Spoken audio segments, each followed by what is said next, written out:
Today we're going to talk about how to graph square root and cube root functions. So your essential question is, how do I find the domain and range of a square root or cube root function? So we're going to start by just graphing the parent functions, which are just the square root of x and the cube root of x. So we're going to graph each function and then state the domain and range of each.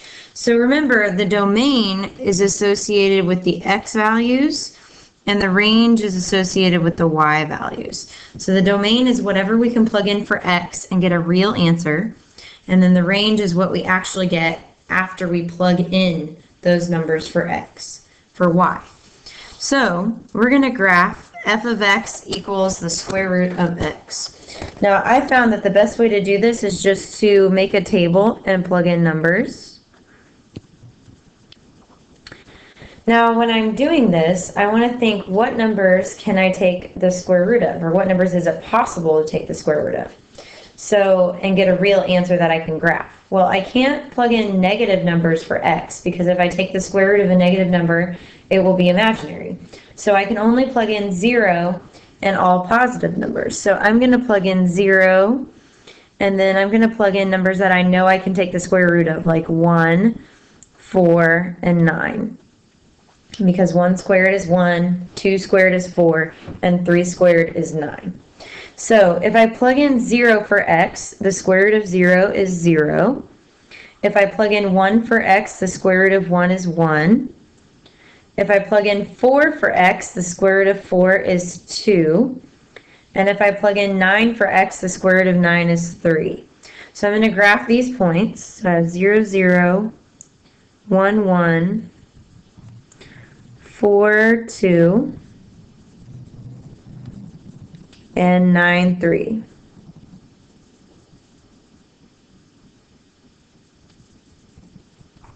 And so what happens when I connect this is my graph looks like half of a parabola on its side. I can't plug in any numbers that are negative because I'll get an imaginary answer. So my graph actually starts at 0. And when I take the square root of a number, it can never turn out negative either, so I'm never going to have any numbers down here, so it's going to look like half of a parabola on its side. So anytime I graph anything with square root, it's going to take on this shape.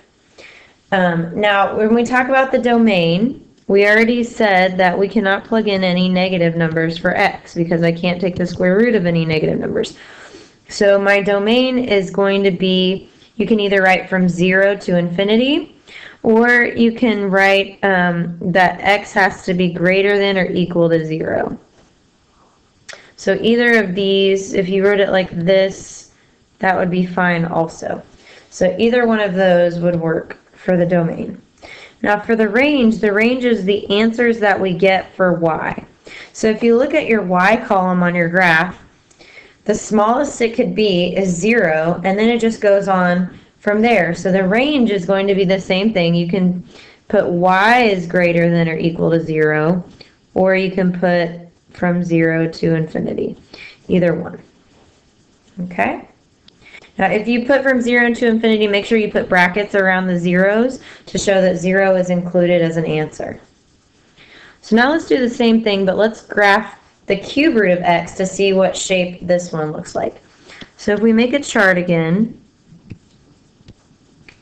this time I'm doing cube roots, so I want to think of numbers that are perfect cubes. So if I did 1 cubed, that would be 1. 2 cubed would be 8. 3 cubed would be 27.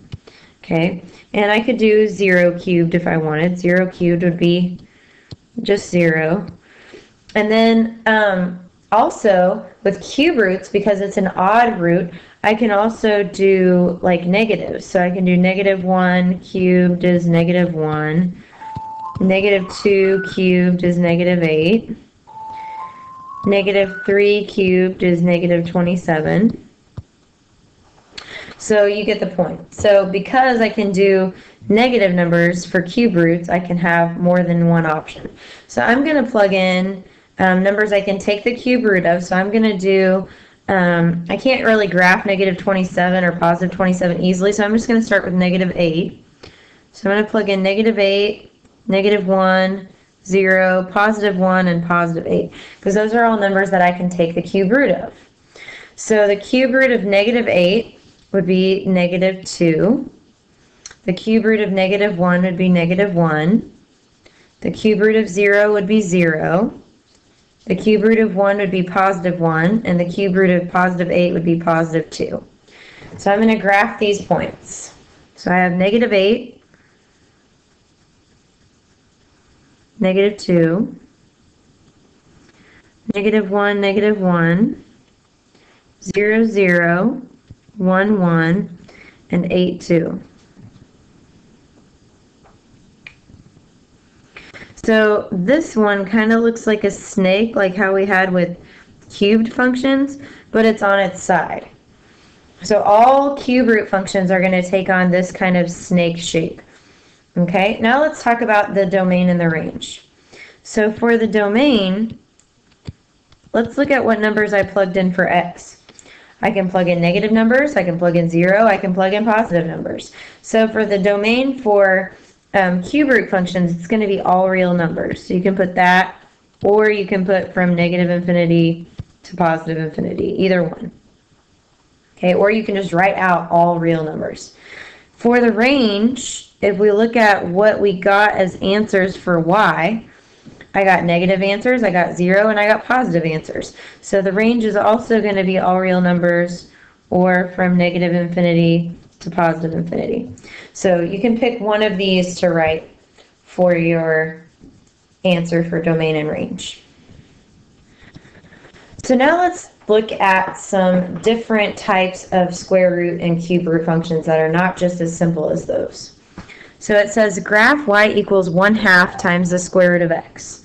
And then state the domain and range and compare it to y equals the square root of x. So we're going to look at how it changed. Okay? So first I'm going to make a chart. And because I'm doing the square root, I want to plug in numbers that I can easily take the square root of. Otherwise I'm going to get a bunch of decimals. It's going to be hard to graph. So I'm going to plug in numbers that are perfect squares, just like I did on the last one. I'm going to plug in 0, 1, 4, and 9, numbers that I can take the square root of. Okay, I can't plug in any negative numbers because I can't take the square root of a negative number because it's imaginary. So I've made a chart over here. If I plug in 0 for x, then I have the square root of 0, so I'd have 1/2 times the square root of 0, which would equal 0 times 1/2, which would equal 0. If I plug in 1 for x, the square root of 1 is 1, times 1/2 would be 1/2. If I plug in 4 for x, the square root of 4 is 2, 2 times 1/2 is 1. And then if I plug in 9 for x, the square root of 9 is 3, times 1/2 would be 1.5. So these are the numbers that I get after I make my table and plug in some numbers. So I'm just going to graph these. So I'm going to graph 0, 0, 1, 1/2, which will be kind of in the middle there, 4, 1,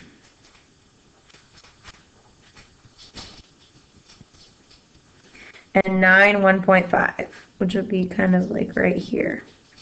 So this is very similar. This is very similar to the graph that we got for the parent function, but you'll notice it's kind of stretched sideways, like widened.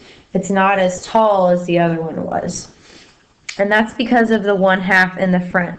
So this shows us, the number in front tells us if it's stretched or if it's shrunk. Now, if this number is greater than 1, then it's going to stretch. And if it's less than 1, then it's going to shrink. Now, so the domain, let's talk about the domain and range. Okay, because it's a square root function, I could not plug in any negative numbers, so I could only plug in numbers from 0 to infinity, which would be x is greater than or equal to 0. Okay, and then for the range, when I got my answers were also from 0 to infinity, if I kept plugging them in. So that would be y is greater than or equal to 0. Now, if I compare it to the graph of the one over here, this one was taller, and this one shrunk down by 1/2 because there was a 1/2 in front. So what we would say is we would say that there is a vertical shrink by a factor of 1/2, because the number in front tells us if it stretches vertically or if it shrinks vertically. So, and you don't have to necessarily write vertical, you could just write shrunk by a factor of 1/2 if you'd like. Okay, now let's try a cube root function and then we'll be done. So we're going to graph y equals -3 times the cube root of x. We're going to state the domain and range, and we're going to compare it to the parent function.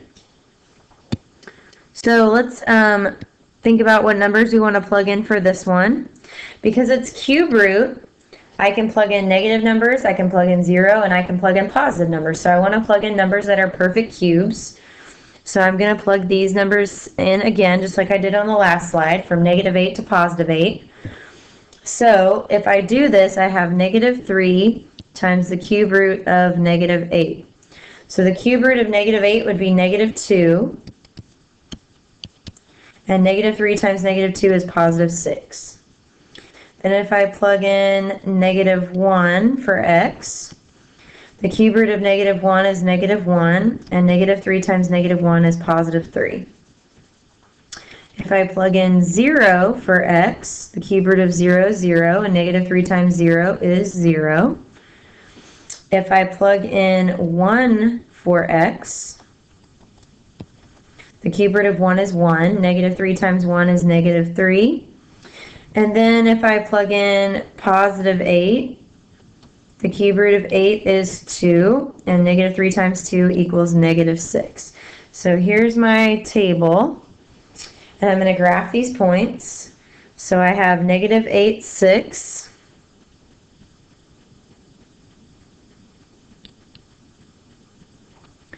-1, 3.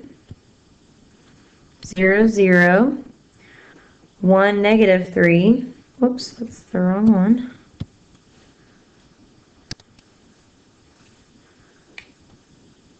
And 8, -6. So it's still a snake, but you can see that it's really tall compared to my parent function. That's because I have a 3 in the front here, and that's greater than 1. So it's going to stretch vertically.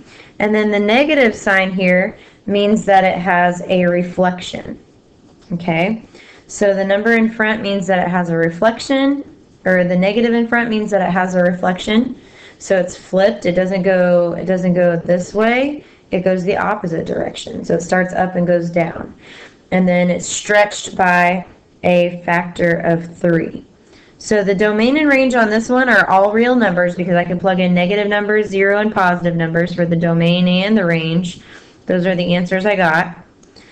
And then this one is a vertical stretch by a factor of 3 because that was the number in front. And then there was a reflection over the x-axis because of the negative sign in front. Okay, so that's why. All right, you guys can go back to your essential question and write your summary.